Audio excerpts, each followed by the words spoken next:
اوس پرېږده چې یو 3 4 5 راپسې مړې شي. خالقه چې ځواني دې راله داسې راکوله او په ما به د احسان رب رای راله نه کړې که بله زندګي دې راله داسې راکوله. بسم الله الرحمن الرحیم. السلام علیکم کتونکو ویسکرنی یم د کرني ټي وي په شیشه باندې خپلې هغه تاسو ته مخاطب یم. نننی ویډیو زه ډېر زیات خوشحاله یم د هغې په مناسبت سره کومه.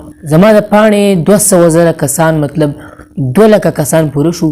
کوم ملګرو چې موږ له سپورټ راکړی دی، کوم ملګرو چې موږ شیر کړي وو، لایک کړي وو، کمنټ کړي وو، د هغې ټولو د زړه نه زه شکریا ادا کوم او ډېر خوشحاله یم.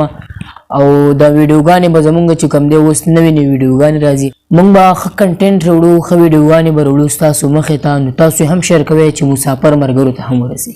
دا وه زمونږ ویډیو چې زما 2 لکه فالوورز پوره شوي دي د خپلې پاڼې، د هغې په مناسبت سره مې ویډیو کړه. خو یو 2 شعرونه وایم بیا به درنه اجازه تخلم چې تل په اندېښنه کې ځان ته ګورمه، توره توره شپه کې ځان ته ګورمه، او تا راته ویلې ده چې خوښ مې هر وخت آینه کې ځان ته ګورمه. مینهوالو د ویډیوګانې د سره شیر کوئ او چې نورو مسافر وروڼو ته ورسي. هر چېرته چې ښاد باد او بریالي اوسئ. الوی الله پامان.